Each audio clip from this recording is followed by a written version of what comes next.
Hello bachcho, let's read the question. The question says read the following statements. Here statement 1 is given as order of reaction can be fractional or zero. Statement 2 is given as molecularity of a reaction can be fractional but cannot be zero. Statement 3 is given as slowest step in the complex reaction is considered as a rate determining step. Statement 4 is given as units of rate constant for a second order reactions are mole liter second inverse.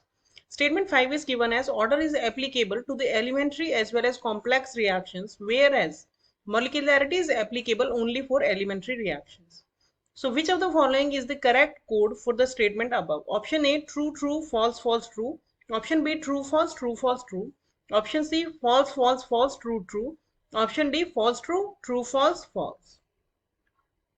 So first of all, we will check the key concept of the question. The key concept of this question is, what do you understand by order of the reaction? Order of reaction जो होता है वो होता है the sum of power of concentration terms of reactant in the rate law expression.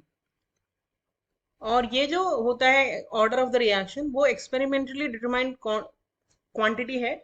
Order of reaction जो है हम किसी इक्वेशन को डायरेक्टली देख के बैलेंस केमिकल इक्वेशन से नहीं बता सकते हैं कि जो ऑर्डर ऑफ द रिएक्शन होता है. सपोज हमारी एक रिएक्शन है ए प्लस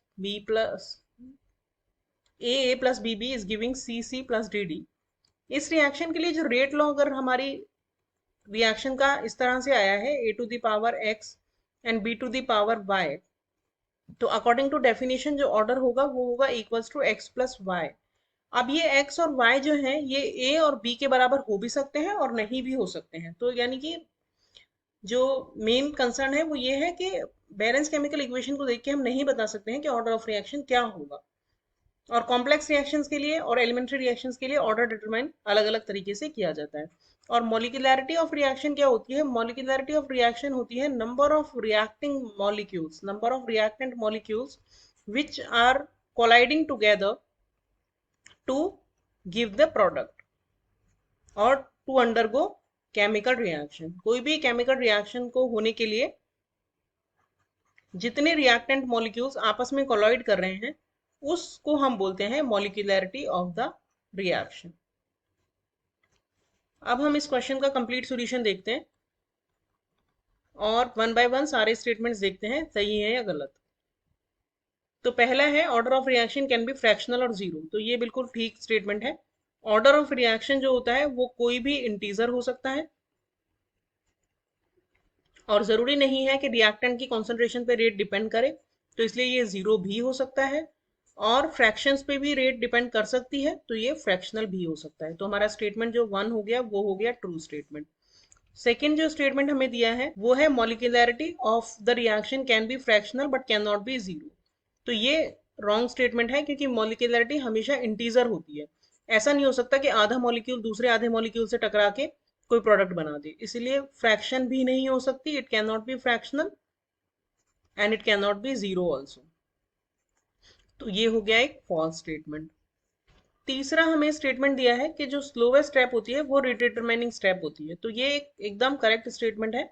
अगर कोई रिएक्शन कॉम्प्लेक्स रिएक्शन है और मल्टीपल स्टेप्स में हो रही है, मल्टी स्टेप रिएक्शन है, तो सपोज दो स्टेप में रिएक्शन हो रही है, तो जो स्लोवेस्ट स्टेप होती है क्योंकि उसका जो रेट है वो काफी स्लोली चेंज होता है, इसीलिए वही रेट डिटरमाइनिंग स्टेप होता है. उसी से हम रेट को डिटरमाइन कर सकते हैं. जो रिएक्शन बहुत तेजी से हो जाती है, फास्ट हो जाती है स्टेप, वो इंपॉर्टेंट नहीं होती क्योंकि वो इतनी तेजी से होती है कि we can not see any change in the rate by changing the concentration of the reactant. तो slowest step is always the rate determining step.